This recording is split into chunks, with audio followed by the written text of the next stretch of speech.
Bom dia a todos. Eu e meus colegas João Pedro e Arlen Gabriel iremos fazer uma reportagem sobre os desertos africanos mais importantes. Primeiro, antes da gente ir para essa parte dos desertos africanos, nós precisamos entender o que compõe um deserto. Nos desertos é registrado o baixo registro, de chuvas, chegando a ser 250 milímetros durante o ano. Esse baixo registro ele é causado pelo clima, né? O clima ele é mais, ele é mais árido, ele é muito quente, geralmente muito quente pela manhã e muito frio à noite. O que causa esse clima geralmente é a posição em que o deserto se encontra e também várias outras coisas. A vegetação dos desertos tem como característica primária a grande adaptabilidade ao clima. Aquele clima seco e denso, né? Que acaba tendo que as plantas tendo que resistir muito a esse clima, então, portanto, as plantas desse local são extremamente resistentes e aos períodos de longa seca, né? Que não tem muita chuva. A flora do deserto é composta por um número diminuto de espécies, uma vez que suas condições geográficas impedem o desenvolvimento de plantas diversas. Portanto, a flora desértica tem como plantas dominantes pequenas gramíneas e arbustos, além de árvores de porte reduzido. A fauna dos desertos segue a mesma lógica de distribuição da flora, uma vez que as dificuldades naturais encontradas nessas regiões impedem a sobrevivência de grande parte dos animais terrestres. As principais espécies da fauna dos desertos são répteis, insetos e roedores. O relevo dos desertos é variável, não havendo um tipo fixo de relevo que ocorra nessas regiões.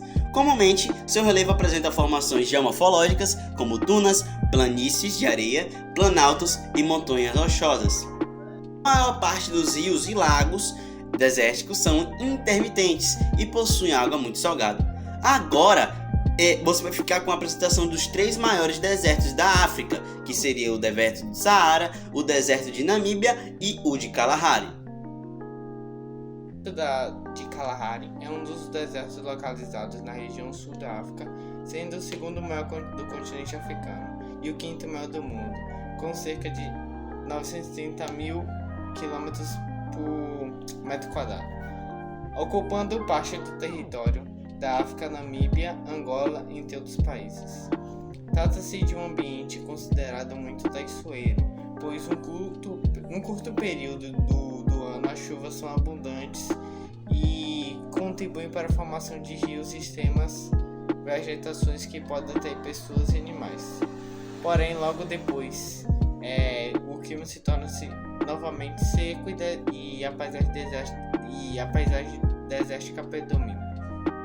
Em Val Kalahari, espera-se encontrar uma vegetação típica de um deserto, só que com formações de duna e ausência de vegetação.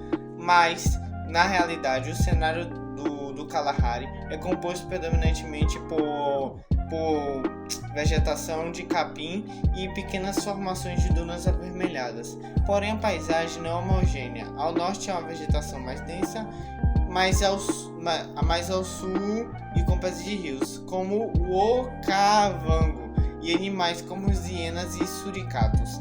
Entretanto, à medida que avançamos para o sul, a paisagem vai se modificando e tornando-se cada vez mais seca e inóspita. O clima seco contribui para grandes variações de temperatura ao longo do ano, em determinadas épocas do ano. Como a temperatura pode alcançar os 50 graus Celsius e no inverno o frio predomina, essas temperaturas mínimas registradas até 0 graus Celsius.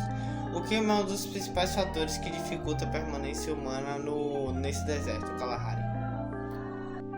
O Kalahari também possui um grande potencial econômico, graças aos recursos nele existentes.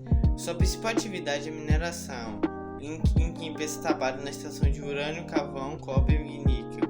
Infelizmente, a exploração em larga escala do deserto vem contribuindo para a diminuição da sua flora e fauna, além de propiciar a ampliação do deserto ao longo do espaço africano. O território da Namíbia teve uma breve ocupação portuguesa durante o período das grandes navegações do século XV.